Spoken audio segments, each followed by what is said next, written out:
nuestra emisora de la Universidad de la Amazonia. Y un saludo muy especial a la audiencia que nos acompaña en el día de hoy en el Diplomado de Cultura de Paz y Postconflicto, la novena sesión de este semestre del diplomado. Y bueno, es muy grato para quienes coordinamos el diplomado manifestarles que tenemos hoy una ponencia del profesor Humberto Molina Giraldo. Pero previamente quisiera ofrecer disculpas a la comunidad que asiste todos los jueves a las 6 de la tarde al auditorio Monseñor Cuiberti, porque en el día de hoy, por las actividades de la universidad, que hay una situación de alteración de la normalidad en la universidad por el paro estudiantil, entonces el auditorio hoy no estuvo disponible para nuestro diplomado, y como siempre, entonces vamos a transmitirlo por la emisora. Lo transmitimos por Facebook Live en directo. Ustedes pueden ver en nuestro portal en Facebook, que es entrando www.facebook.com/Oficina de Paz Universidad de la Amazonia. Ahí podrán ver en directo las presentaciones en PowerPoint de la conferencia y apreciar la exposición del profesor Molina. También grabamos la presentación y la enviamos a todos los que están inscritos en el diplomado. Se las estaremos enviando el día lunes a sus correos electrónicos. Y además la audiencia que nos sigue por la radio, así estén inscritos o no en el diplomado, entonces nuestro saludo en el día de hoy, que aprovechamos para decirles también que hace 8 días, por las mismas dificultades de interrupción laboral que tenemos en la universidad, no pudimos dar el diplomado y transmitimos la conferencia de Julián de Subiría en las mismas condiciones del día de hoy. Muy bien, el profesor Humberto Molina Giraldo es filósofo de la Universidad Nacional, pero básicamente yo lo conozco como economista. Yo soy economista, bueno, quien les habla es Jorge Culesio, coordinador de la Oficina de Paz de la Universidad. Yo soy economista y desde muy joven conocí a Humberto Molina en sus trabajos también como economista. Bueno, él es en la actualidad profesor de la maestría en urbanismo de la Universidad Javeriana y tiene múltiples trabajos académicos desde el tema agrario hasta temas políticos, pero en los últimos años se ha dedicado a los temas de urbanismo, ordenamiento territorial, políticas públicas, de descentralización y demás. Él va a hacer hoy una presentación sobre el tema de la integración nacional y paz y posconflicto. Esa va a ser su presentación. Va a hacer una intervención inicialmente acompañada de las presentaciones en PowerPoint, y luego vamos a tener un conversatorio con el profesor Juan Antonio León, que es el otro coordinador de este diplomado, y el suscrito Jorge Culesio, y los tres vamos a interactuar comentando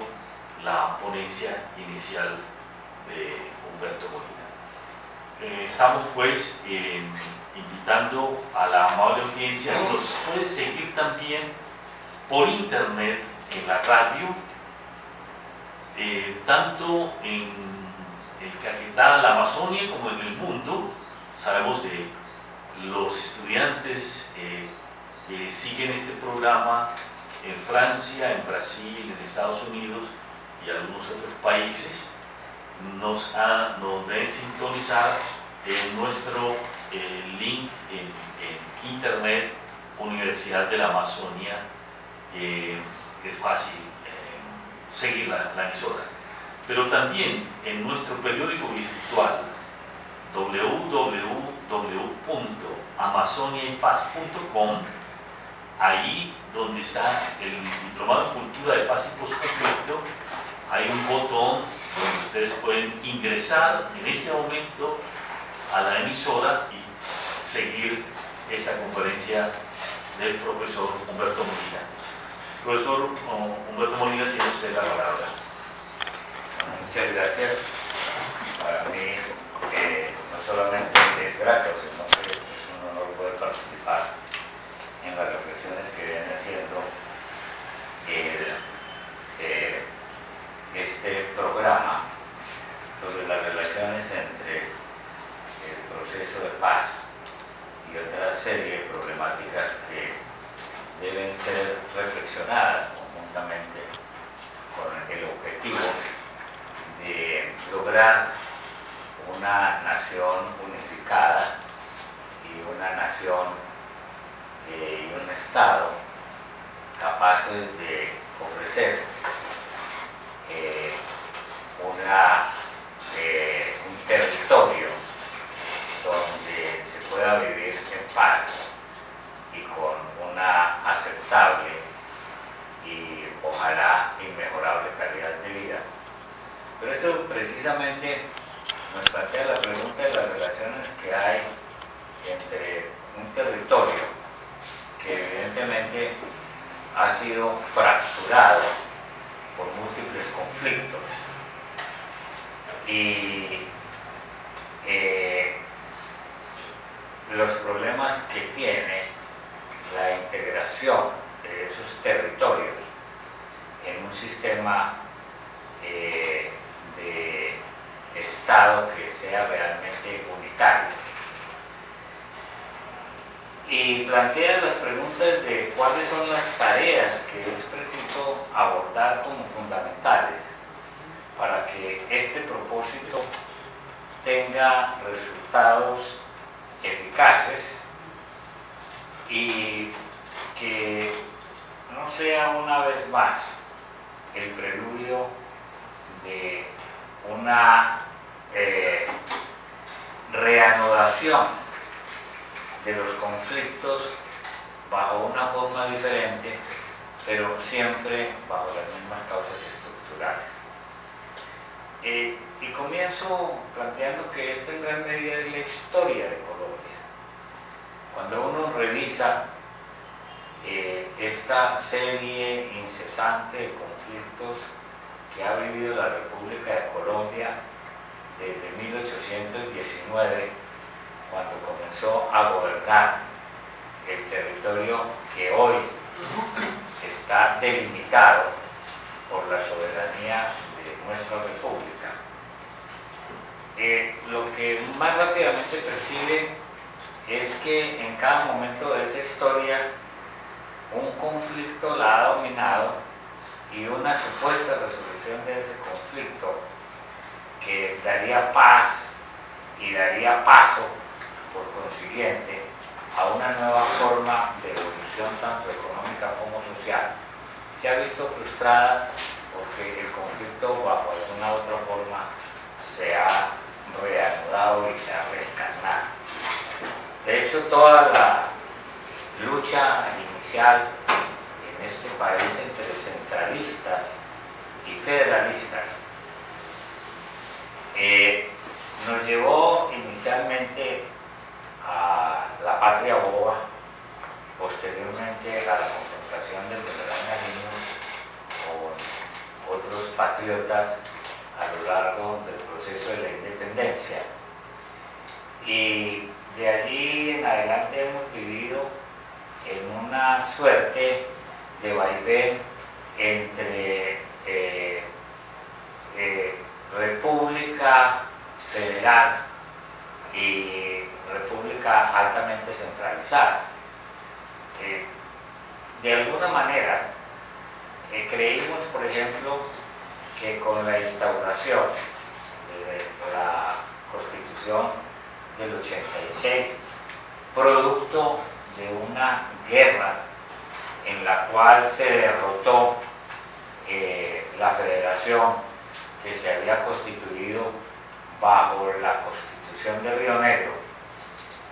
nos iba a conducir finalmente a una república unitaria. Recordábamos recientemente que una de las soluciones que se le buscó a esta problemática para que pudieran reconciliarse el liberalismo federalista con el conservatismo centralista fue la de establecer lo que se llamó el voto incompleto, que consistía en que aun cuando los conservadores ganaran en todas las circunscripciones electorales que habían reemplazado a los anteriores estados federales y soberanos de la Constitución de Río Negro, sin embargo se les garantizaba la tercera parte de las curules en el Congreso de la República.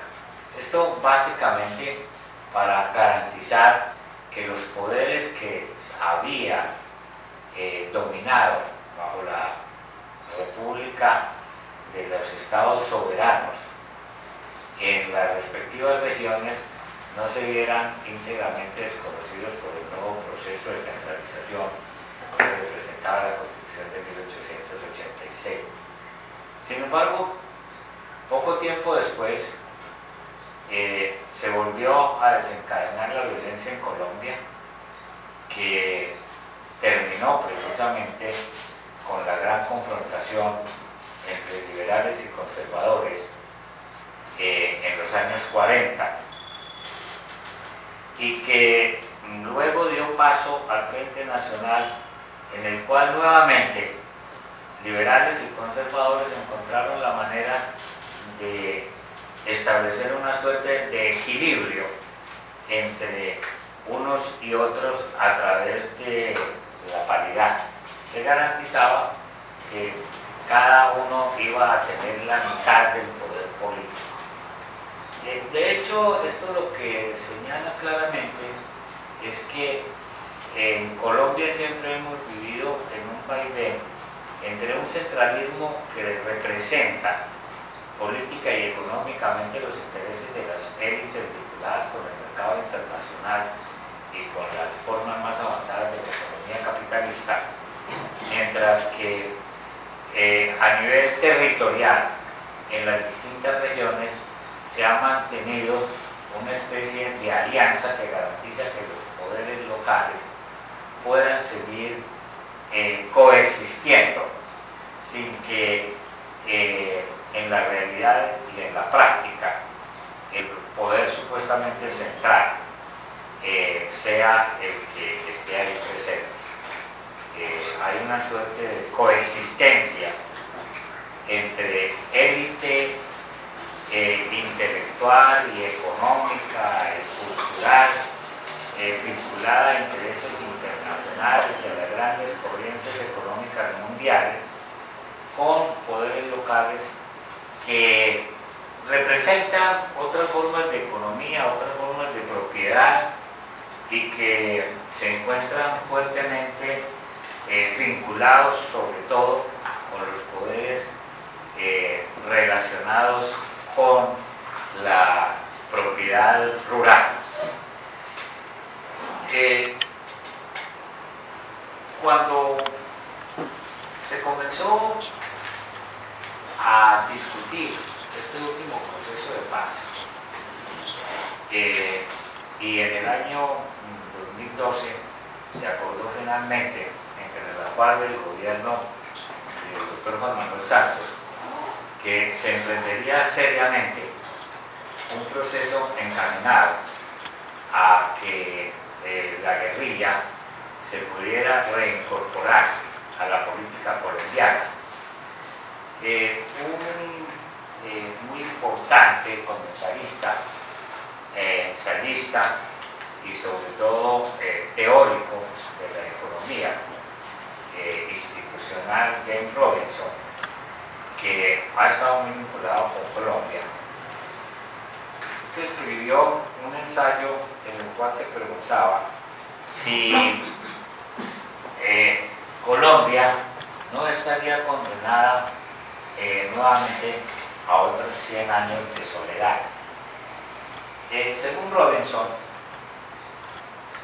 se habían puesto demasiadas esperanzas cuando se emprendió este proceso, en que serían superadas para siempre las contradicciones y las confrontaciones que habían impedido históricamente que Colombia pudiera operar no solamente como una república unitaria, sino como un poderoso mercado interior unificado. Esto, por supuesto, estaba fundamentado en la idea de que el que existan esta clase de problemas se debía a la guerrilla,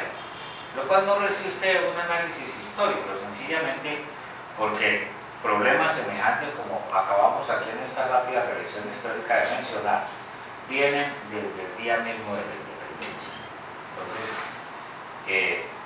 Robinson se preguntaba si será cierto que efectivamente esto va a conducir a los resultados esperados. Y entonces él ha puesto de presente algo en lo que yo encontré que coincidíamos, él como investigador de la Universidad de los Andes y yo como investigador desde la maestría en planeación urbana y regional de la Universidad Javeriana, de que no consideramos que ese sea realmente un problema fundamental, sino que es un resultado de otros procesos históricos y otras condiciones estructurales que son las que es necesario entender y es necesario abordar y es necesario enfrentar si queremos que lo que hemos llamado el conflicto nos conduzca efectivamente a los resultados que estamos ilusionados que vamos a lograr. Y del mismo modo también todo esto se basa en la idea de que gran parte también del problema es debido al narcotráfico, es decir, asignarle al narcotráfico la causa de lo que ocurre a nivel territorial, con la aparición de distintas fuerzas como locales, como los paramilitares, como lo que denominamos ahora la PACRIN, que siguen siendo también efectivamente grupos paramilitares con un fuerte arraigo y una fuerte capacidad de manejar el poder a nivel local. Lo mismo que ocurrió con la guerrilla, llámese del ELN, y en mayor proporción, por supuesto, en el caso de la FARC. De manera que, en realidad, lo que estamos confrontando supuestamente es la guerrilla y el narcotráfico que toma estas formas conflictivas, y en realidad lo que estamos afirmando otros investigadores es que ese apenas es el epifenómeno, es lo que alcanzamos a ver, no es la causa sino el resultado de problemas mucho más profundos. Tal vez es importante en relación con esto que rápidamente tengamos una incursión conceptual para establecer efectivamente, cuando hablamos del territorio, de qué es lo que estamos hablando. El territorio no es simplemente una entidad puramente geográfica, física, es un pedazo de la naturaleza que se ha delimitado, sino que es todo un sistema en donde una población se asienta para satisfacer necesidades económicas y sociales a partir del aprovechamiento de los recursos que ese territorio ofrece, mediante unas formas de producción que obedecen a un determinado desarrollo tecnológico, a unas determinadas también condiciones y organización de la producción, que aprovecha también los recursos humanos, organizados a través de un conjunto de instituciones, que son las que establecen, a través del Estado y a través de unas formas económicas que ese Estado garantiza, unas reglas de apropiación y unos derechos de propiedad. De hecho, si estamos en un Estado moderno, entonces de lo que nosotros estamos hablando es de unas técnicas que implican ciertos niveles de conocimiento, unos medios de producción, una capacidad de organización, por ejemplo, empresarial, que las instituciones a través del Estado, que representa el poder político, garantizan que a través de ciertas reglas económicas de apropiación y ciertos derechos de propiedad, sus resultados van a ser aprovechados por el conjunto de esa población de acuerdo con esas reglas, tanto de apropiación como con esos derechos de propiedad, a través de los cuales se hace un aprovechamiento de los recursos que finalmente dan como resultado una forma de vivir, un hábitat y una determinada calidad de vida. Si observamos este esquema, cualquier cambio profundo en las técnicas, cualquier forma diferente que asuma el poder político y las reglas económicas mediante las cuales se apropian los recursos y también los productos de la actividad económica. Y en la medida en que eso se refleje en los derechos de propiedad, pues va a producir un resultado diferente y tiene que basarse en reglas y por consiguiente en relaciones sociales diferentes.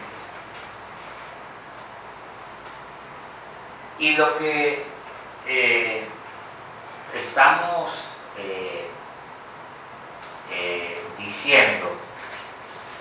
es que en Colombia esa unidad en las formas de producción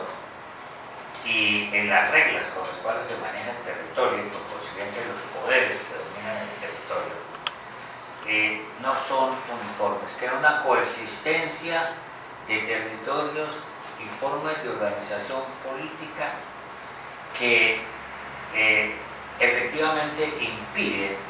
que en Colombia, como aspira a que sea así su constitución, sea una república efectivamente unitaria. Rápidamente, volviendo sobre un esquema puramente conceptual, antes de pasar nuevamente a la parte ya más empírica, quisiera señalar que en general, volviendo a lo que inicialmente habíamos evocado con el proceso que se inicia con la confrontación entre centralistas y federalistas en Colombia, lo que tenemos por una parte es que aquello que llamamos la nación se limita básicamente a aquellos sectores que están ligados al empresariado altamente desarrollado desde el punto de vista capitalista y corporativo, a las clases medias profesionales y a la meritocracia y la tecnocracia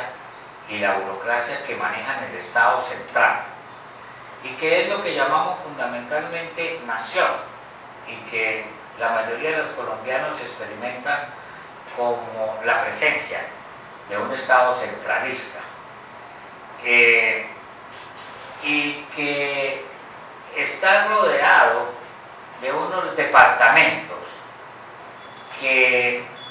sobre todo están manejados por aristocracias y poderes fácticos locales, encabezados por líderes políticos regionales que hacen la intermediación entre esos sectores que están ligados al Estado central, que se llama nación, y los poderes locales que residen fundamentalmente en la escala municipal, en donde lo que domina es la pequeña producción agrícola, los terratenientes, los tenientes políticos, que garantizan la presencia y el ejercicio del poder político a escala regional por parte de esas aristocracias y de esos líderes políticos regionales, que a su vez se entienden con los poderes centrales que residen en la nación. De hecho, aquí podemos también señalar una de las primeras asimetrías que uno puede encontrar en el caso colombiano. Mientras la inmensa mayoría de la población reside en los grandes centros urbanos ligados al empresariado, las clases medias profesionales y la burocracia, la meritocracia y la tecnocracia del sector central, y ahí reside la inmensa mayoría de la población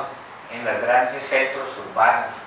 Bogotá fundamentalmente, que representa el 20% de la población nacional, que junto con las otras zonas metropolitanas rápidamente constituyen casi la mitad de la población nacional. Sin embargo, la inmensa mayoría del país, desde el punto de vista territorial, está representado en 865 municipios,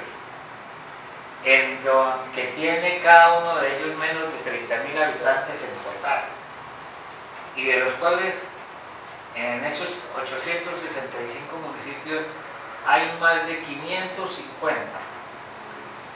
que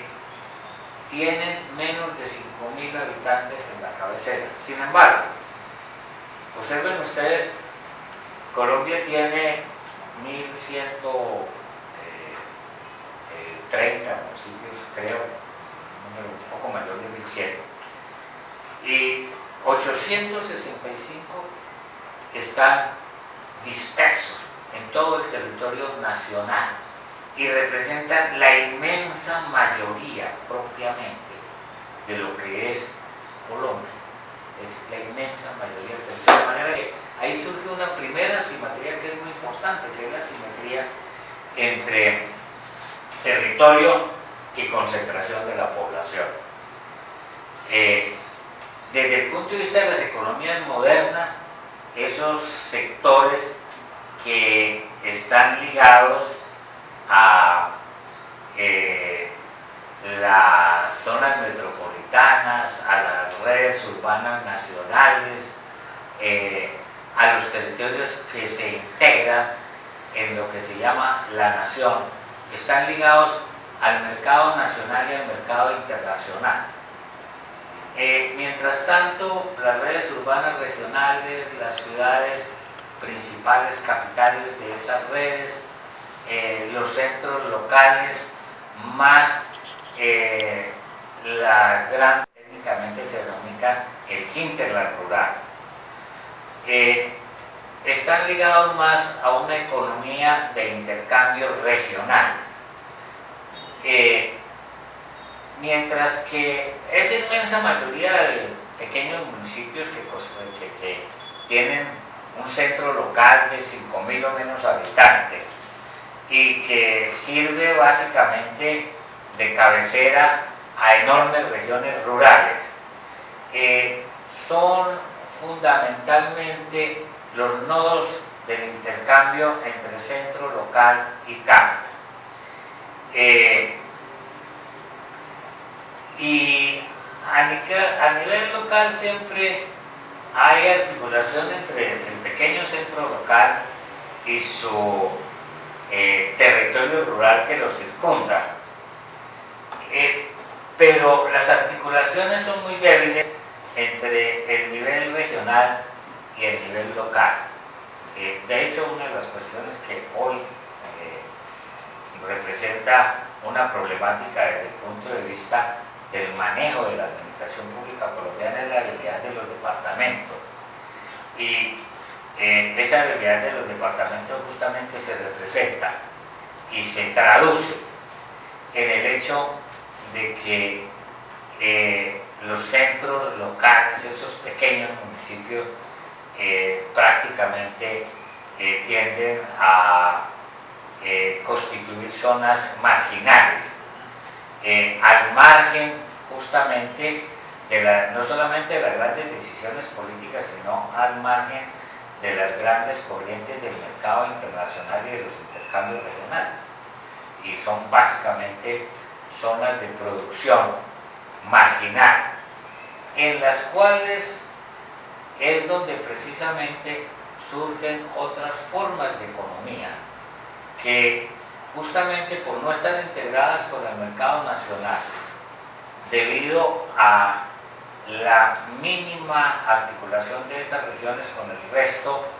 de los componentes del territorio nacional, pues si bien están articuladas a mercados globales, no están articuladas ni a los mercados nacionales ni a los mercados interregionales, sino que son economías que representan o bien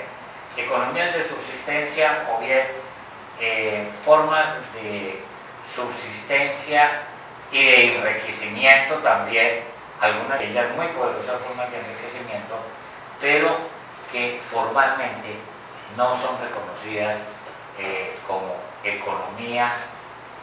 legal, y por el contrario muchas de ellas,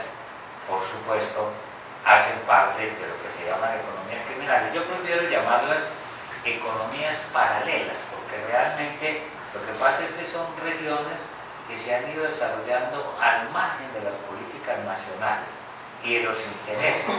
de quienes manejan los mercados internacionales y los intercambios interregionales, y que por consiguiente son otras formas de economía que surgen, se desarrollan y se han vuelto poderosas al margen de lo reconocido desde el punto de vista oficial y desde el punto de vista de la legalidad. Y eso precisamente tiene que ver con economías como el narcotráfico, como el contrabando, entre aquellas que podemos mencionar como más significativas, como también lo que denominamos hoy la minería ilegal o minería criminal, pero que si se observa rápidamente, a ellas están ligadas enormes masas de población, desde sectores campesinos y sectores de pequeños productores hasta grandes redes que se conectan con los mercados internacionales de estos bienes y que representan un franco desafío para las élites nacionales vinculadas con el resto de los principio, entonces, aquí lo que estamos señalando es que el problema de que existan unos poderes locales que independientemente de lo que diga la Constitución o de lo que digan las leyes, manejan ciertos territorios e imponen sus reglas que son reglas de cómo se apropia el territorio, de quiénes pueden ser propietarios, hasta quiénes pueden desarrollar ahí determinadas actividades económicas y qué actividades económicas son las que se importan que se desarrollen.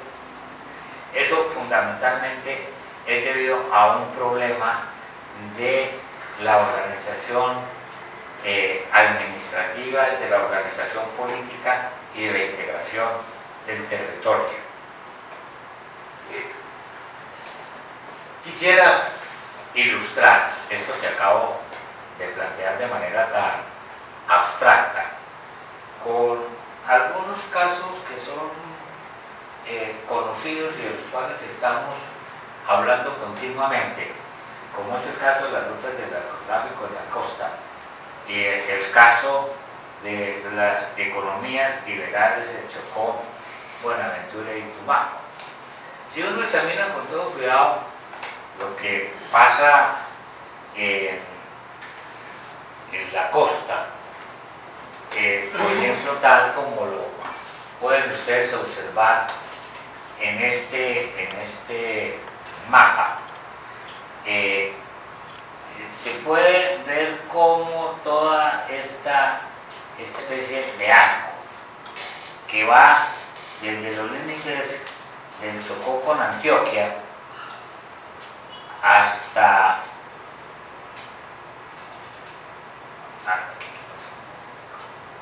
de los límites de Chocó con Antioquia hasta La Guajira.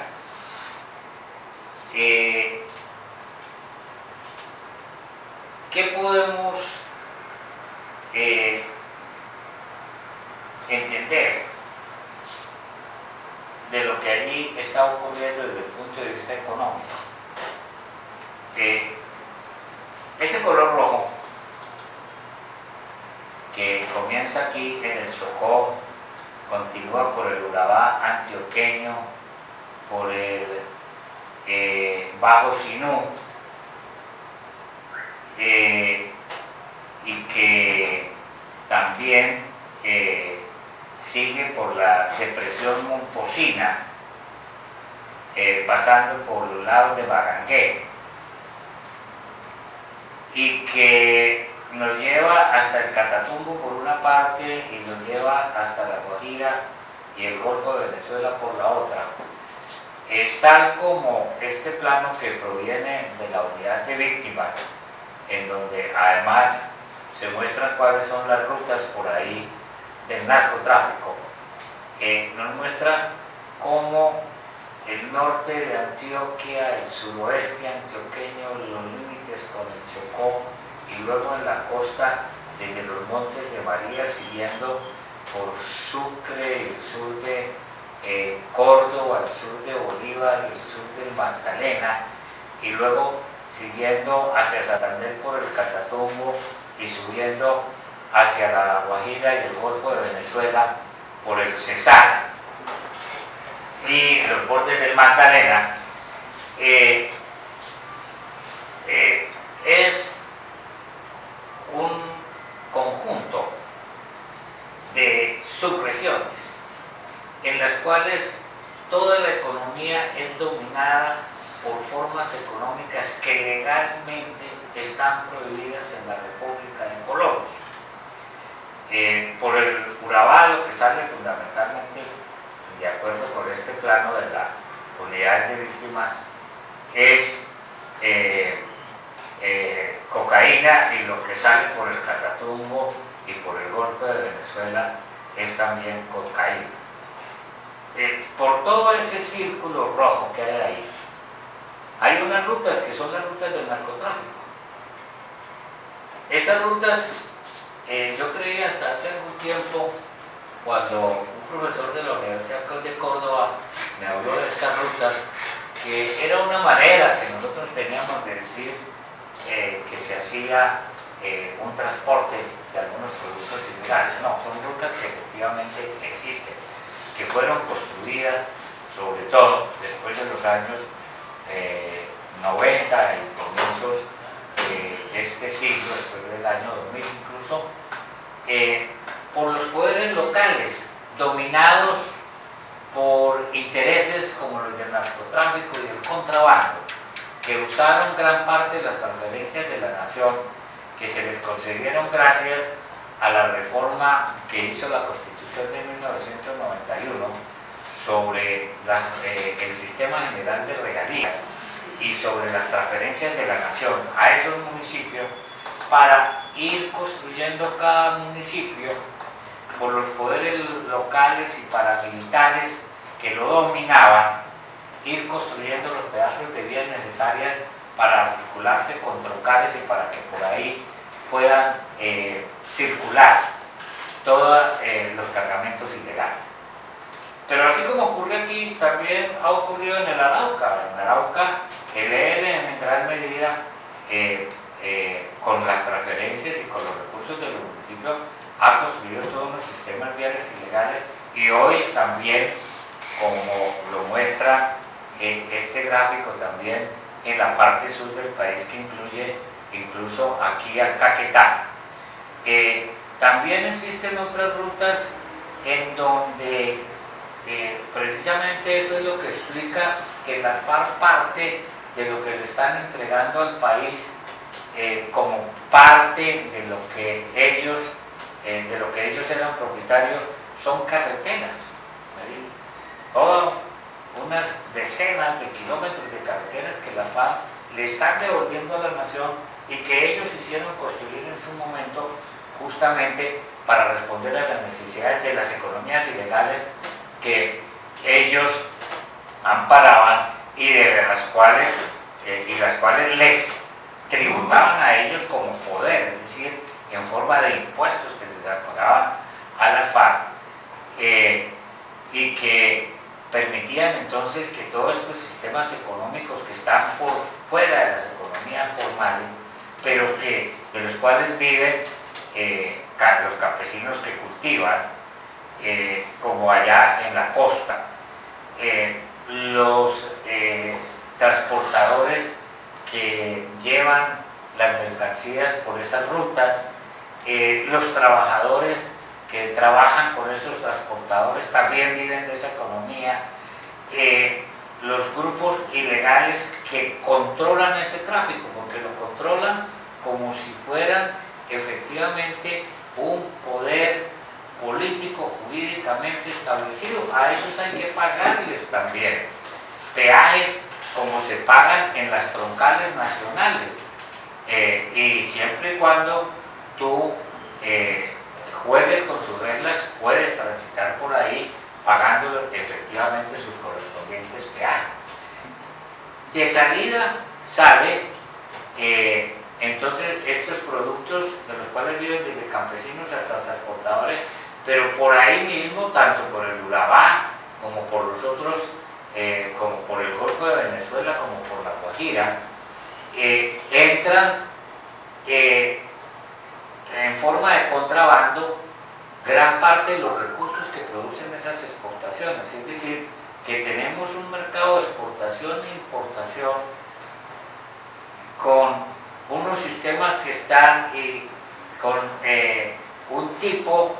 de actividades económicas que están totalmente prohibidas en la República de Colombia. Esas mercancías que entran surten todos los municipios de todas esas regiones de la costa, por ejemplo, y de ello viven los comerciantes, y de eso consume gran parte de esa población. Entonces no es una economía secundaria, es la economía dominante en esas regiones. Del mismo modo, en Buenaventura y Tumaco, que están hoy los mayores cultivos de coca del país, son zonas también de contrabando, porque el contrabando ayuda a lavar los capitales amasados gracias también al narcotráfico. Son zonas cuales igualmente tienen un enorme poder los sectores vinculados con la minería ilegal y con el lavado de activos, que a su vez se produce a través de esas formas ilegales de minería. Y por lo tanto, entonces, si nosotros miramos con cuidado lo que está pasando en el país, tenemos un país cuyo centro, desde el punto de vista geográfico, obedece las reglas de la República de Colombia desde el punto de vista económico y desde el punto de vista del poder, de la forma como se ejerce el poder político. Pero el resto, sus formas económicas y sus formas de ejercicio del poder político están prohibidas en la Constitución de Colombia. Y esto lo que significa es que ese primer artículo de la Constitución Política de Colombia, según el cual Colombia es una república unitaria pero descentralizada, es simplemente un ideal que de ninguna manera se cumple en la realidad. En la realidad tenemos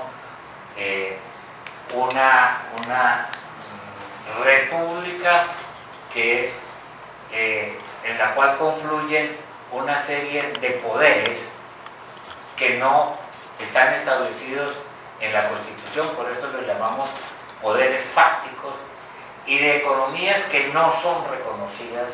como economías ni viables ni legales dentro de las formas mediante las cuales se compite económicamente, y que tampoco por consiguiente las formas como se aprovechan los recursos y las formas como se distribuye el producto de acuerdo a estas formas de producción responden a las reglas de la competencia, a las reglas de la economía legal de tipo mercantil capitalista. Por esta razón, además, podemos entender que la lucha por el predominio factual, tanto de esos poderes locales como para imponer estas formas de producción, produzca un conflicto entre esos mismos poderes locales, entre regiones dominadas por uno u otro poder, regiones dominadas por el Macri, dominadas por el Clan del Golfo, dominadas por los Pelusos, dominadas por el EPL, dominadas por el ELN, otras dominadas hoy por algunas disidencias de la FARC,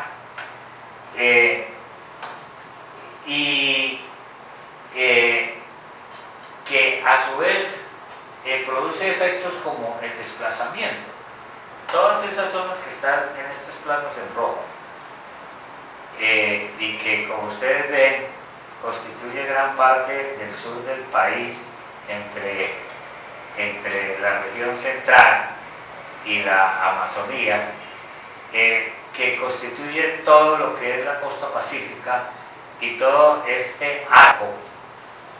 de las economías ilegales de la costa. En realidad, lo que nos presenta es un territorio que, bajo la denominación de Colombia, en él coexisten distintos tipos de poderes y distintas formas de economía que son paralelas. Y una cosa que es muy importante, que esto ocurre en condiciones en las cuales la gran parte de esas economías, sin embargo, están ligadas a lo que llamamos hoy globalización, a lo que son la economía internacional. Todo el comercio de la coca es un comercio de exportación, sencillamente, que genera sobre esas importaciones, que todas se hacen por la vía ilegal, que es el contrabando. Pero también tenemos, por ejemplo, todo lo que es la producción minera ilegal, que no hacen las grandes corporaciones, sino otros poderes que hoy son muy significativos en el territorio colombiano, están ligadas a las exportaciones, y esas exportaciones a su vez generan también nuevas importaciones. Y esto termina haciendo que la administración pública en esas regiones se ponga totalmente al servicio de esos poderes. A mí me gusta traer a cuento el caso de La Gata, que es parte allá de este arco tan interesante de la costa, de las economías ilegales de la costa, aquí en la depresión Momposina, en esta región donde está Magangué, y que cuando quisimos averiguar realmente qué tan poderoso era alguien como La Gata, en una región de esta nos encontramos, primero, que los bienes que la Fiscalía le ha detectado y que han sido avaluados, por supuesto muy por debajo de los precios comerciales, por la misma Fiscalía, representan 2,5 millones de pesos. Los bienes inmuebles que le han sido confiscados a La Gata, es decir, que a precios comerciales podemos pensar que por lo menos esos bienes inmuebles valen por lo menos 5 billones. Eso sin contar los que están en manos de testaferros, en manos del hijo senador, en manos del hijo exalcalde, que a su vez dominaron la política regional. Y esto le permitió a La Gata tener alrededor de 8 empresas de chance que tenían todas las concesiones por parte de los respectivos departamentos de la costa para manejar el juego de chance, a través del cual, a su vez, por supuesto, se hacía un enorme lavado de activos, puesto que esto permitía que se vendiera todo el chance y de esta manera muchos ingresos provenientes de estas economías ilegales terminaban siendo lavados por la vía de manejar la administración del territorio no en función de las reglas de la economía nacional y de lo que llamamos la economía legal y competitiva, sino a través de las reglas de estas economías paralelas y estas formas de apropiación paralelas a las reglas de apropiación y derechos de propiedad vigentes en lo que llamamos la nación.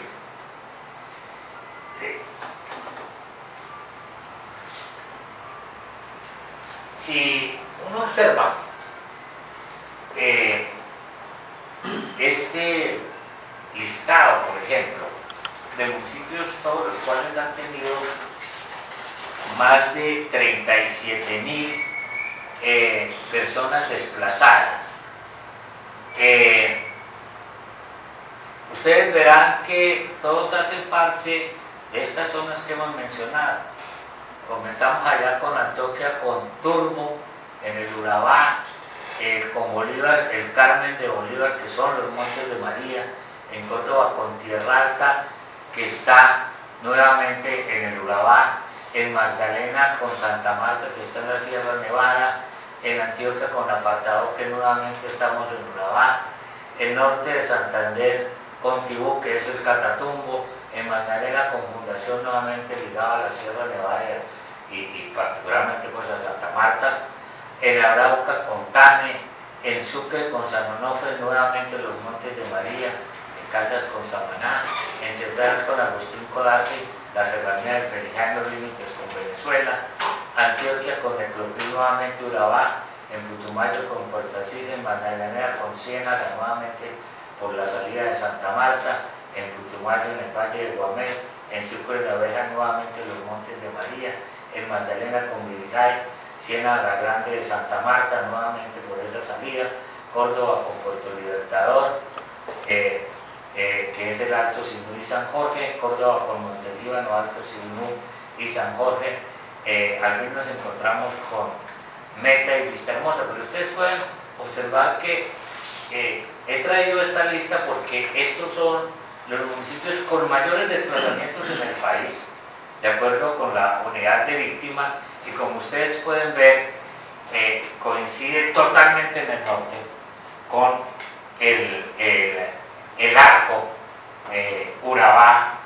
Catatumbo y salida a Venezuela, del cual les estaba hablando inicialmente, y que nos confirma una vez más que el problema de fondo es este problema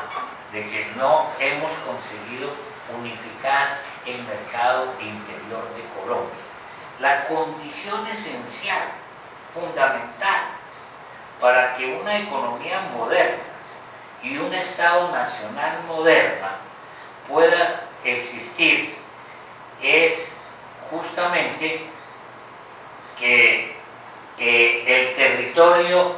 sea el espacio de la especialización técnica de la producción y los intercambios, incluido el mercado internacional, cuya síntesis es la conformación y estructuración del mercado interno. No se nos puede olvidar, aquí volviendo nuevamente a la historia, es que lo que llamamos naciones modernas nacen precisamente como forma de constituir un mercado interior. Esa es la esencia de la lucha precisamente cuando nacen los estados modernos, de los nuevos poderes que están surgiendo en esos estados, representados por los grandes comerciantes, representados por los quienes estaban ligados a los grandes intercambios internacionales y a la producción capitalista moderna, como forma de constituir un mercado interior unificado. Y lo que todo este examen nos muestra es que Colombia no ha logrado constituir un mercado interior unificado. Por eso, por ejemplo, en regiones como Tumaco y Buenaventura, y ahorita recientemente en Argelia y en otras partes del país, la presencia de la fuerza pública no es que sea rechazada exclusivamente por los paramilitares o las PACRIM o los grupos residuales de la guerrilla, son los campesinos los que se están enfrentando a la presencia de la fuerza pública, porque es que su economía es otra. En Buenaventura o en Tumaco es toda la población la que vive de esas formas económicas. En Buenaventura se vive de la producción de coca, en Tumaco se vive de la producción de coca, se vive de la exportación de coca y se vive de la importación de mercancías ilegales, ¿sí? Y del lavado de activos. Y esa es la economía de base que genera fundamentalmente la capacidad de demanda que tienen esas poblaciones para demandar otros bienes. Y que precisamente les da un ingreso que bajo otras formas económicas no podrían lograr. Por eso, al mismo tiempo que son regiones altamente conflictivas, no son regiones en algunos casos, por ejemplo en el caso de Buenaventura y Tumaco, más pobres de Colombia. Son las más desiguales, sí, porque hay algunos muy ricos y una gran mayoría muy pobres, pero no quiere decir que no haya una economía ahí muy rica, precisamente por eso la confrontación por el dominio de esas economías. Lo que quiere decir es que la base económica, que es la que genera, llamando técnicamente esto de como se entiende la economía, esa base económica es la que genera el multiplicador de inversión y empleo, dicho de otra manera. Y mientras esa base económica sea la que genera el multiplicador de inversión y empleo, mientras no aparezca una capacidad de integrarse esa economía al resto del mercado nacional, los conflictos seguirán reciclándose. Ahora bien, para enfrentar este problema, hemos hablado de desarrollar el programa de los planes de desarrollo con enfoque territorial, PDES, cuyo objetivo es lograr la transformación estructural del cambio del ámbito rural y un relacionamiento equitativo entre el campo y la ciudad, y que desde el punto de vista técnico también busca que haya planes de ordenamiento territorial. si nosotros examinamos las zonas elegidas, ustedes podrán observar claramente e inmediatamente que prácticamente coinciden en su totalidad con aquellas que aparecen siendo las regiones con mayor desplazamiento en el país y en donde también aparecen que están también las rutas del narcotráfico y de la economía ilegal. Esas 16 regiones son el Alto Patía y el norte del Cauca, Arauca, el Bajo Cauca y Nordeste Antioqueño, que es lo que está ligado allá con Córdoba y también con los límites del Urabá, la Macanera y Guaviare, por obvias razones de presencia ahí de la FARC, los Montes de María, nuevamente ligados a esa región de la costa, el Pacífico Medio, el Putumayo, la Sierra Nevada del Perigal, la zona bananera, el sur de Bolívar, el sur de Córdoba, una región que no mencionaba antes, que es el sur del Tolima, cuya razón de pertenecer a esta región es una razón histórica. Ahí nacieron las FARC y previamente fue la zona más dominada por las guerrillas liberales en toda la historia de Colombia. El Urabá antioqueño, el Chocó, Pacífico y frontera nariñense. Es decir,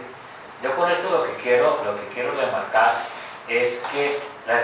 16 subregiones de los PEDER obedecen fundamentalmente, y porque esos fueron los criterios con los cuales se crearon justamente esas regiones, coinciden básicamente con las rutas del narcotráfico y con el dominio de las economías ilegales, como lo había mencionado previamente. Para quienes no conocen muy claramente este tema de qué son los PEDER, quisiera señalarles que estos fueron definidos para regiones que fueran claramente golpeadas por la guerra, en primer lugar. En segundo lugar,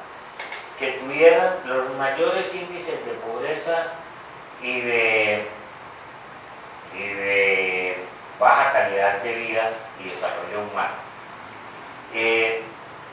que representan una enorme debilidad institucional. Y cuando estamos hablando de debilidad institucional, estamos hablando de lo que yo estaba hablando todo el tiempo aquí, es decir, de que ahí dominan poderes locales y no domina la República de Colombia. Que hay fuentes económicas ilícitas, es decir, lo que hemos llamado ahora entonces economía de base, que genera el multiplicador de inversión y de empleo en esas regiones, y que también comprendan las zonas veredales a partir de las cuales se está haciendo la erradicación de la FARC. Por supuesto, no cabe aquí desconocer algunos aspectos muy importantes que tiene estos planes de desarrollo con enfoque de desarrollo territorial. Yo diría que, primero, es preocupante que algunas regiones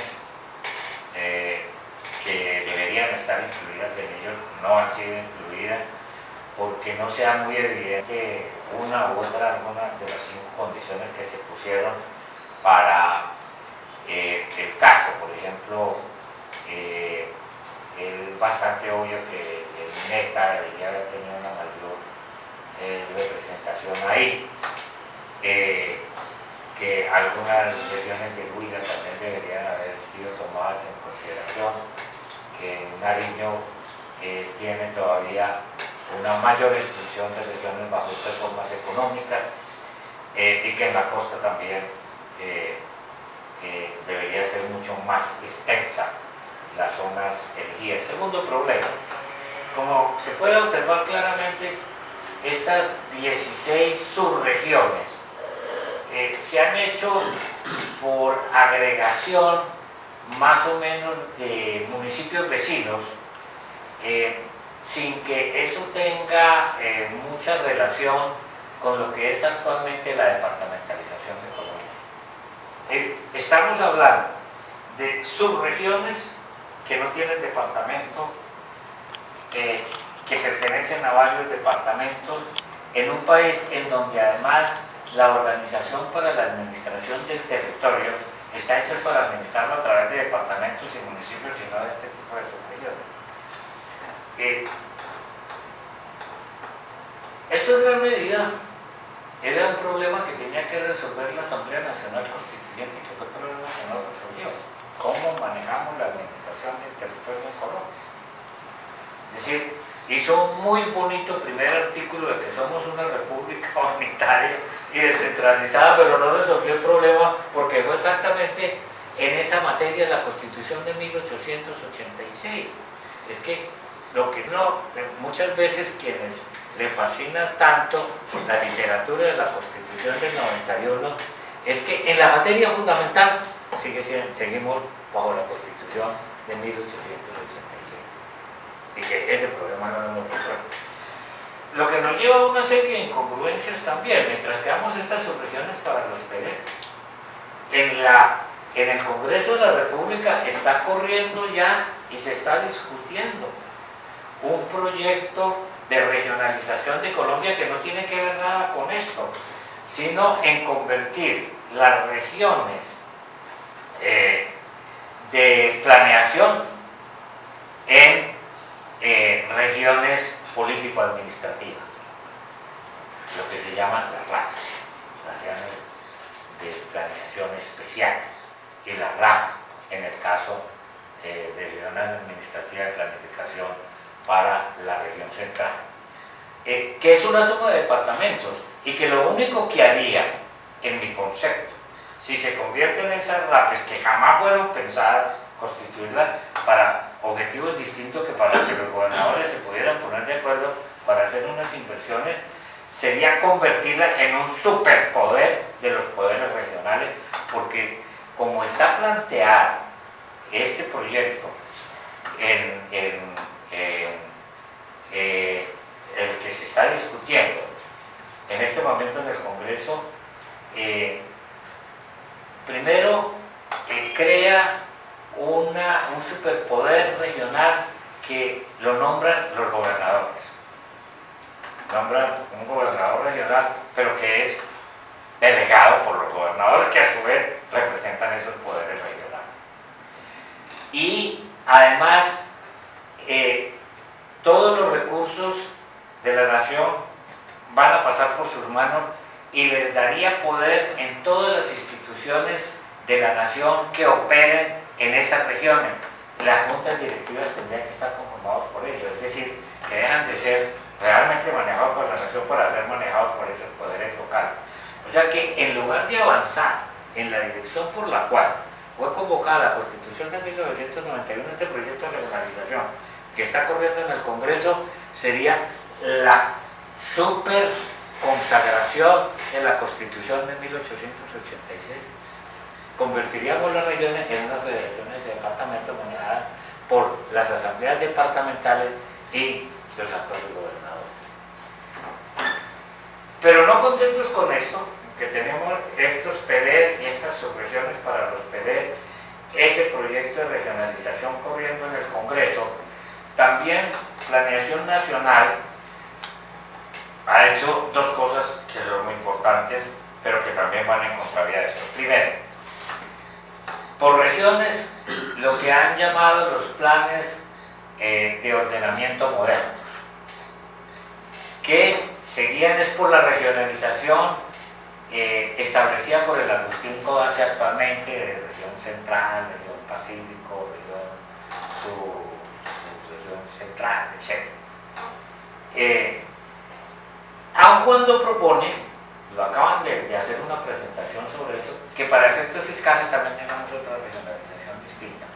O sea que en lugar de estar resolviendo el problema y abordando estos problemas desde el punto de vista económico, desde el punto de vista de políticas de integración, lo que estamos introduciendo es cada vez un mayor caos en la capacidad de unificar el territorio y de tener una organización político-administrativa del territorio que garantice la unidad de la República, para que podamos realmente hablar de una República unitaria Ahora, esto de descentralizar, ¿qué implicaría? Implicaría también desarrollar todas las políticas como debería ser el propósito de estos PDET, de estos planes de ordenamiento con enfoque territorial, de modernización de las instituciones y de integración al mercado nacional. A mí lo que me parece realmente preocupante es que terminen transformando los planes de desarrollo con enfoque territorial, como ya estaba comenzando a ocurrir con los primeros 160.000 millones que se les dejaron en la administración pasada en unas listas de mercado. Porque esas listas de mercado, ¿en manos de quienes terminan las listas de mercado? Pues terminan en manos de los poderes locales ya preexistentes. ¿Y eso qué reformaría? Reforzaría, en lugar de reforzar la unidad estatal, la desmembración del territorio, lo cual podría llevarnos al triste escenario que plantea James Robinson en el artículo que mencionaba al comienzo de esta intervención, a que sea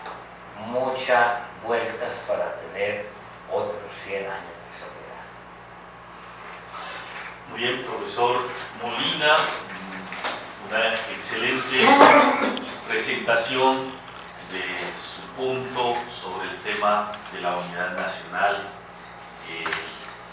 Seguramente la audiencia estaría muy interesada en formular varias preguntas.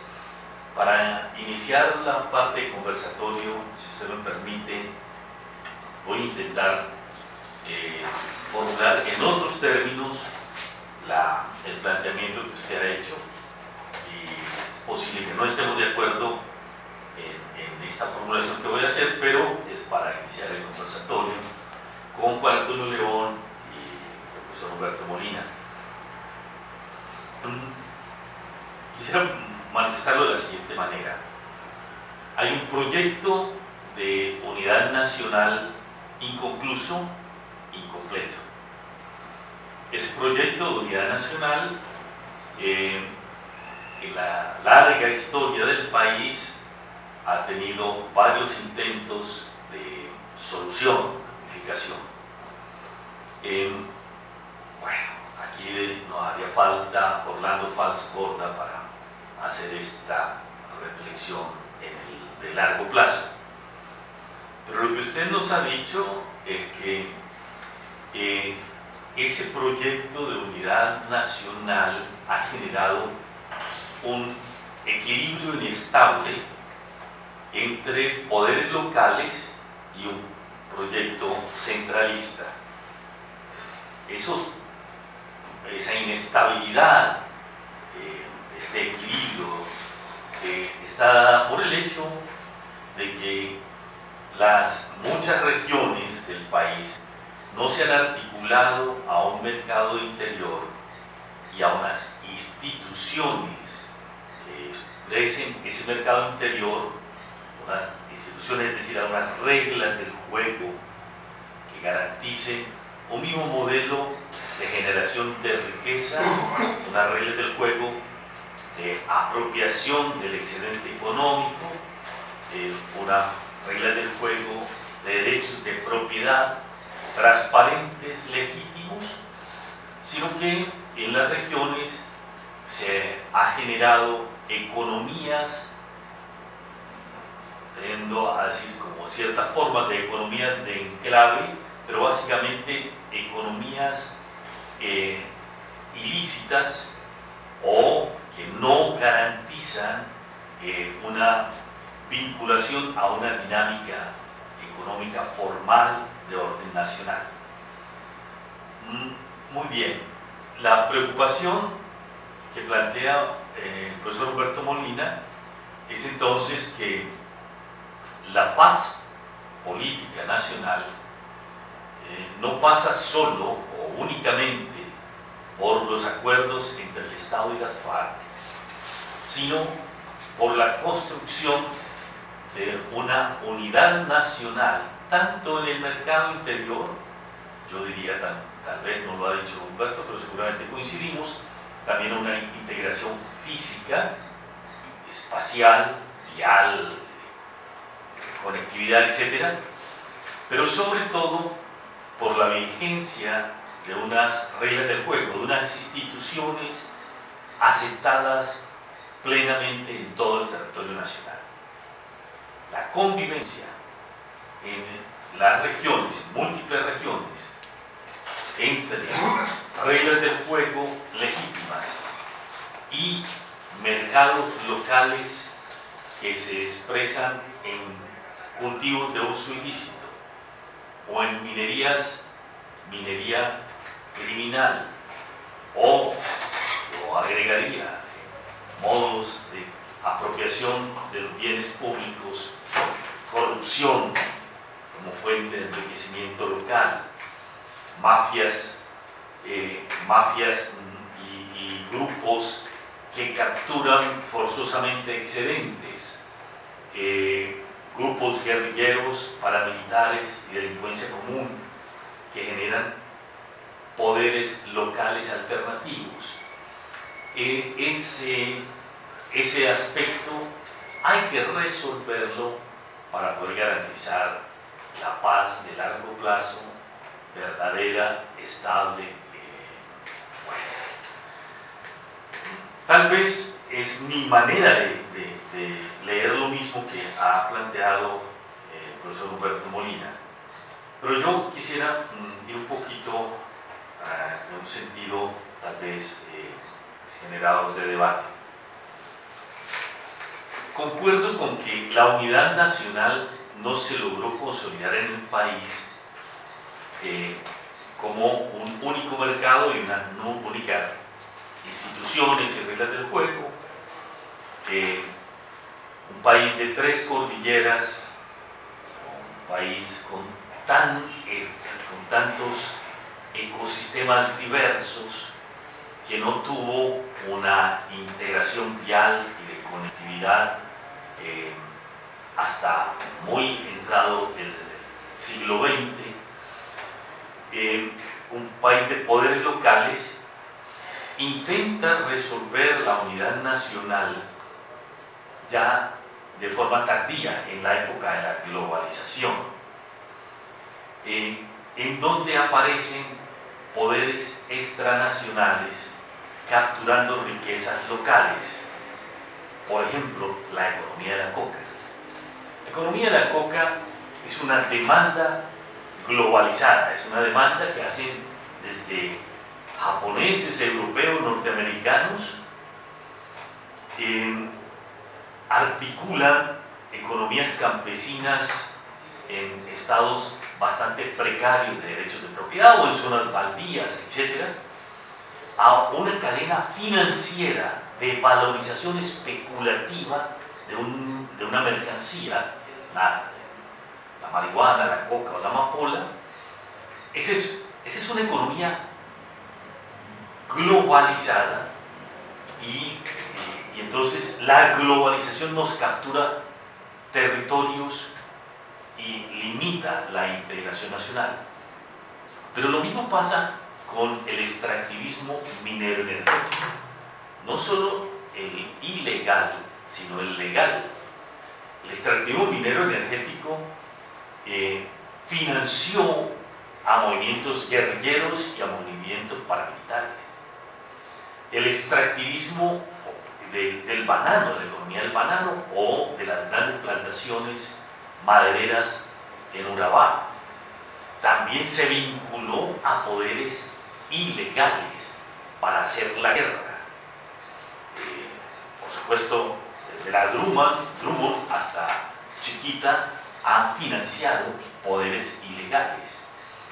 Lo propio podríamos seguir notando con otros tipos de minería, por ejemplo, el oro. También completamente canalizado en tiempos de globalización por formas no legítimas nacionales. Aún así, a pesar de eso, no podemos olvidar que esta economía ha avanzado también a nivel central.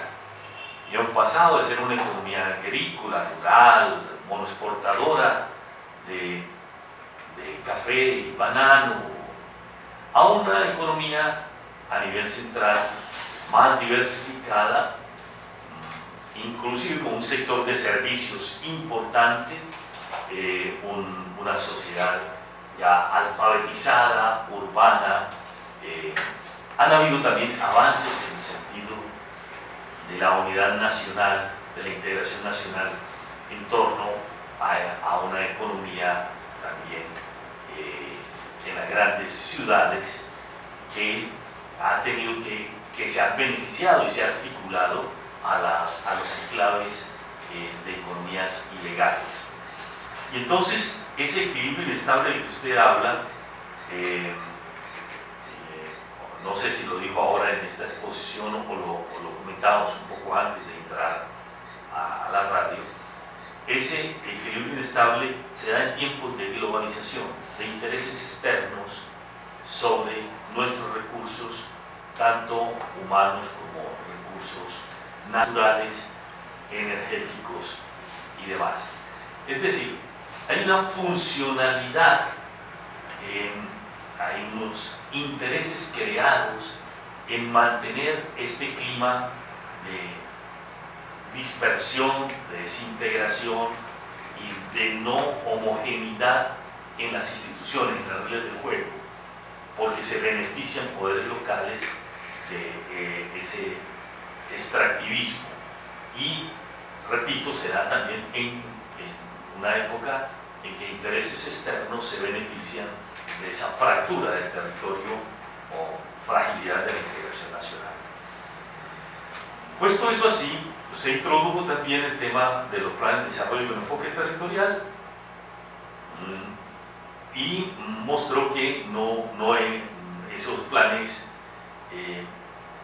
aunque tienen pertinencia en las regiones más pobres, más afectadas por la violencia, el narcotráfico y la carencia de presencia institucional. De todas maneras, ese no es un proyecto de unificación nacional, es un proyecto de planificación participativa, pero no es la alternativa a la unidad nacional. Y por el otro lado, la existencia de unas propuestas de rapes y ahora de un proyecto de organización nacional a partir del proyecto de gobernador Verano de la Rosa, de la Costa, tampoco resuelven el tema de fondo de la unidad nacional como una estrategia más estable de consolidación de la paz. Puesto eso, no sé si Juan Antonio tiene ya una manera de verla. Bueno, sí. Después de oír esa muy interesante conferencia del profesor Molina, yo quisiera hacer 3 o 4 comentarios a propósito de esto y lo que nos convoca en esta sesión del diplomado, como parte de este conversatorio, y para ver si vamos sacando algunas conclusiones para la audiencia. Son las conclusiones que nos interesa establecer en esta noche. Lo primero, algo a lo que se refirió el profesor Molina al iniciar su intervención.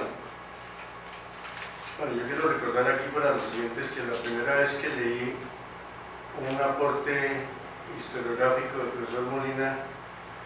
fue en un trabajo que publicó hace unos, bueno, usted me recuerda si me equivoco, hace unos 40 años, el CID, Centro de Investigación para el Desarrollo de la Universidad Nacional, un grupo de trabajo bajo la dirección del profesor Fernando Guillermo Martínez, que creo que eso fue lo que terminó en su famoso libro El Poder Presidencial en Colombia. Y el profesor Molina hacía parte de ese grupo. Bueno, lo primero es una mención yo no soy economista, soy historiador y entonces un poco mis observaciones van en ese sentido. Bueno, mis comentarios. Lo primero, yo sí estoy completamente convencido de que Colombia, creo que a diferencia de todos los países de América Latina, por lo menos la mayoría, creo que de todos, ha tenido un problema histórico, estructural, en lo que podríamos llamar las relaciones centro-periferia, y que no aparece con la patria boba, pero que ha dado lugar a lo que algunos historiadores han denominado la oscilación pendular. Usted la mencionó,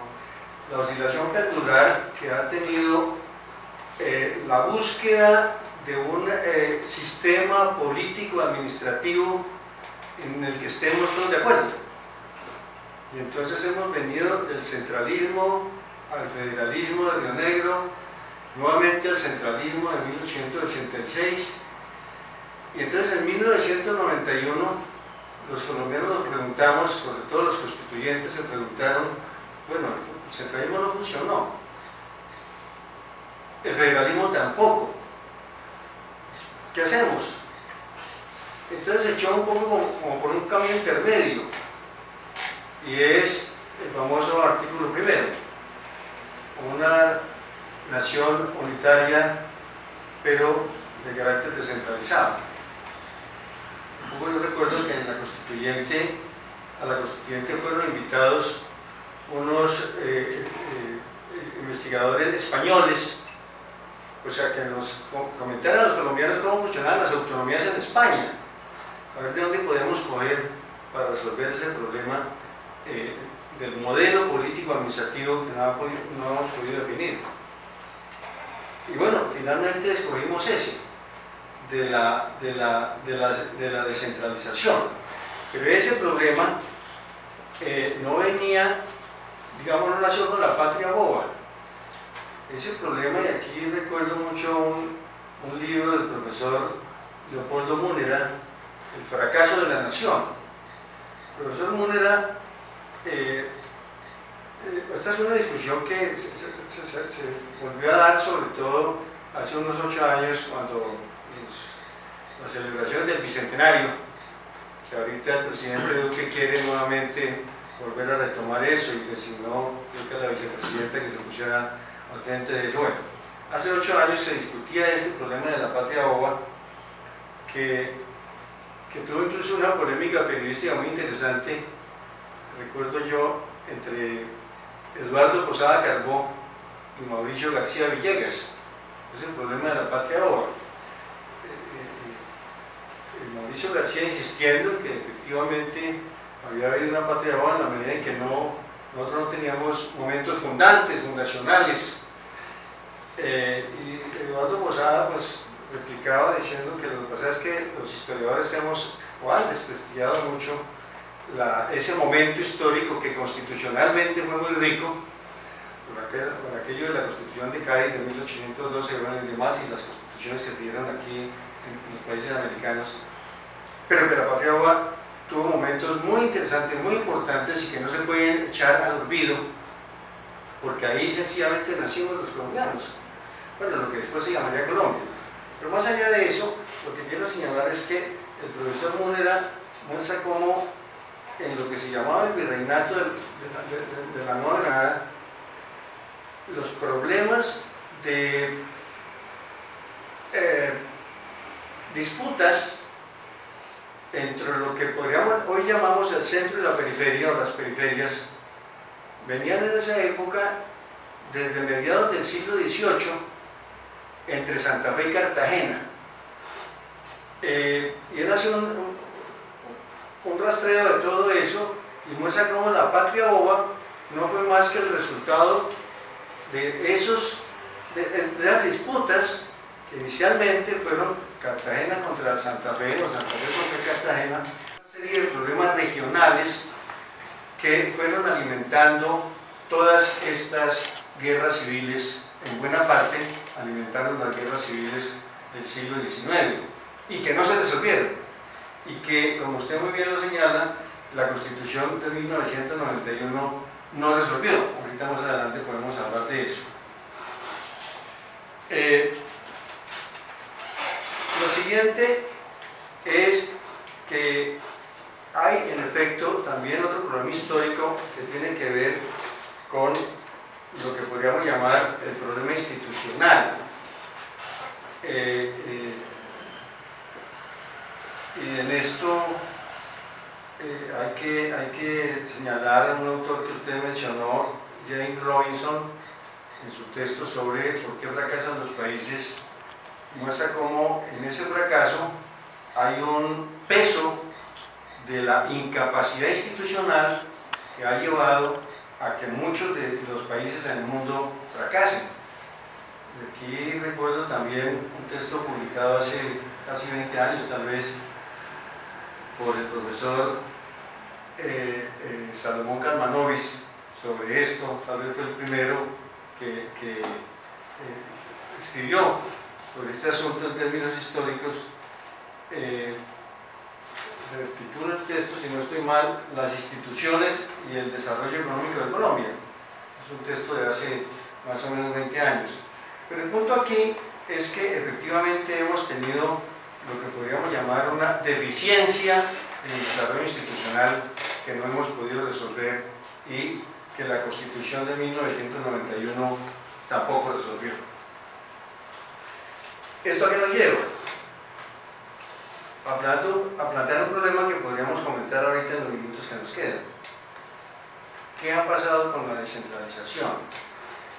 Aquí recuerdo mucho un artículo que escribió recientemente el profesor Francisco Gutiérrez en un libro que publicó la Contraloría General de la República sobre los 25 años de la descentralización, y donde el profesor Francisco Gutiérrez muestra cómo la Constitución del 91 creíamos iba a acabar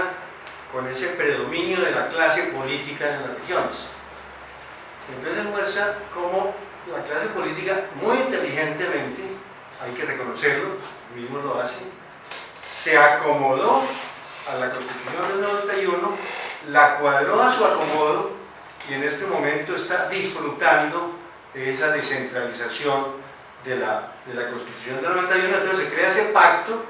entre las élites nacionales y las élites regionales y todos están contentos. Y entonces el gran problema del país sigue. Y lo uno con el último punto que quiero mencionar. Entonces el gran problema de Colombia no era la FARC. La FARC desaparecieron. Pero por lo menos uno de los grandes, muy grandes problemas de Colombia es lo que el profesor Molina muy elocuentemente sobre lo que nos ha disertado hoy. Es ese problema de las relaciones región-centro o centro-periferia que no hemos podido resolver. Repito, hemos tenido tal vez en ese asunto un serio problema, más que los demás países de América Latina. No sé las razones exactas, pero estamos ahí bailando en esa cuerda floja. Entonces yo dejaría esas anotaciones ahí, a ver si digamos, para este conversatorio. Y me interesa mucho sobre la descentralización, a propósito de lo último que usted mencionaba, los planes de desarrollo con enfoque territorial, los PDETs. Ahí, el año entrante, vamos a tener elecciones regionales y locales, y ahí vamos a discutir eso, y los PDETs tienen que ver con eso, y entonces vamos a ver si el gobierno nacional, si el gobierno Duque se va a comprometer con eso o no, o sencillamente va a decir eso no me interesa, y Planeación Nacional está pensando en otra cosa. No sé si Humberto tiene algún aporte ahí y después volvemos a compartir. Bueno, porque aquí se ha planteado Tenemos 18 minutos todavía. temas muy interesantes que ojalá tuviéramos bastante más tiempo de poderlos examinar. Yo quiero referirme a unos 3 puntos que me parecen muy importantes entre los que se han tocado. El primero es la pregunta de por qué no hemos logrado modernizar, digámoslo así, las relaciones sociales y económicas y internacional. Jorge ha puesto de presente cómo son de poderosos los intereses que están también ligados a las economías ilegales, porque es que son intereses ligados a mercados internacionales que le permiten a poblaciones a las cuales el Estado colombiano no logra ni siquiera garantizarle bienes públicos elementales acceder al consumo que proviene del mercado internacional. Entonces, ahí tenemos un problema que se refleja no solamente en el caso de los narcocultivos y en el caso de la minería ilegal. Por ejemplo, gran parte de la deforestación depende justamente de esas condiciones internacionales,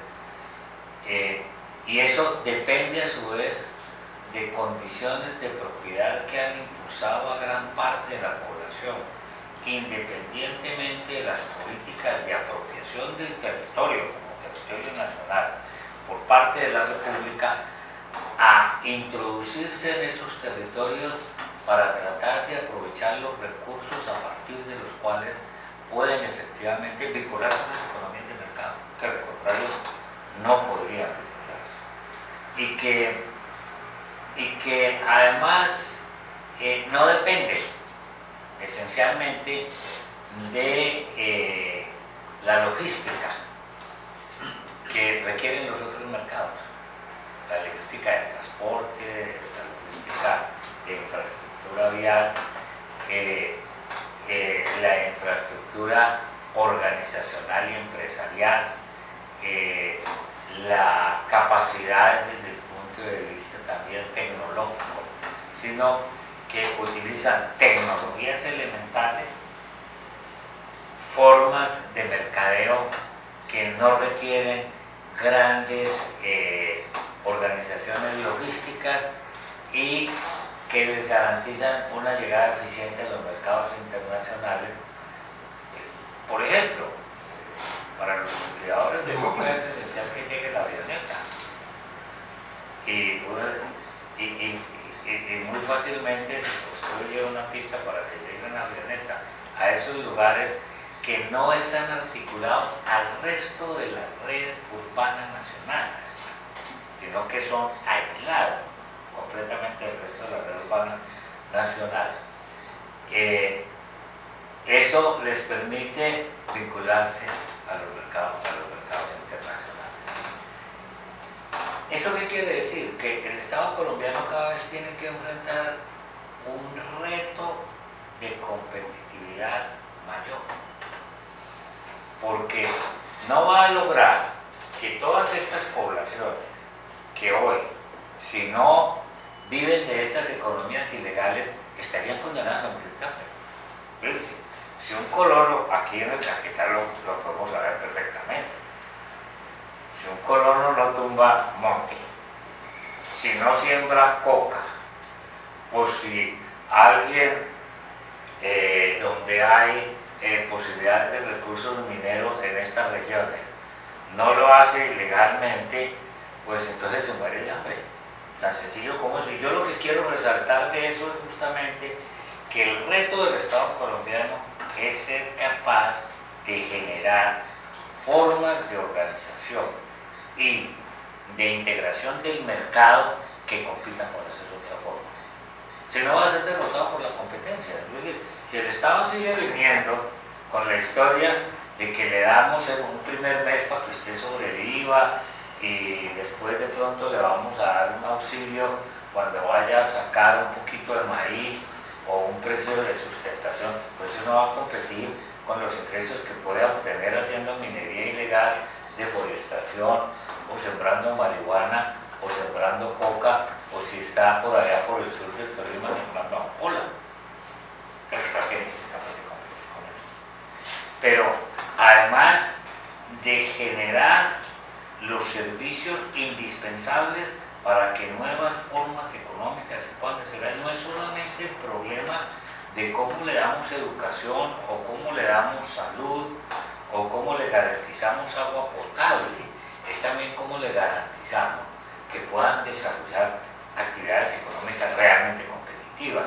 y las infraestructuras necesarias para poder desarrollar esas actividades económicas,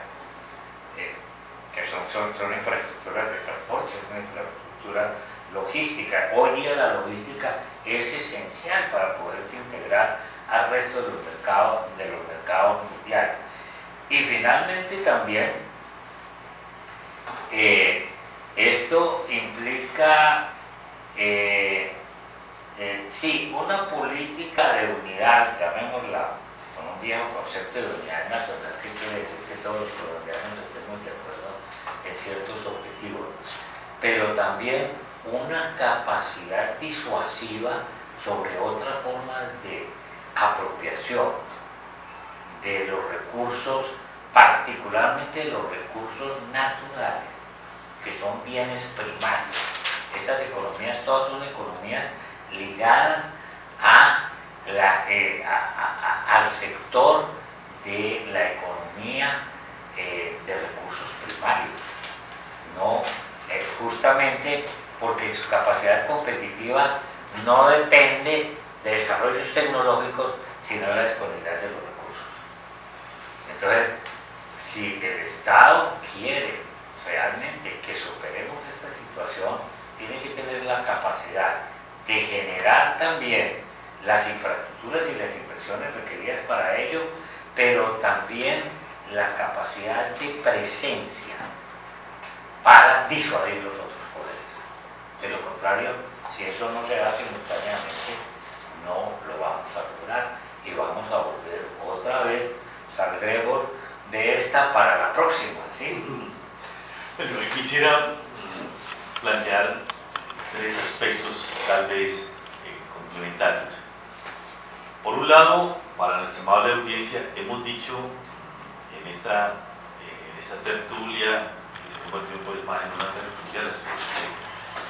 Humberto Molina, que hay un problema de unidad nacional o no resuelto o resuelto de manera insatisfactoria, inestable. Pero al contrario, también es cierto, no hay una amenaza de fractura nacional. Cuando creo que Juan Antonio decía ahora que vinieron los españoles cuando la constituyente a explicarnos cómo resolver el problema de la administración nacional, bueno, ellos no lo han podido resolver con los problemas de Cataluña y sus propias regiones. Aquí no tenemos tampoco una amenaza de fractura.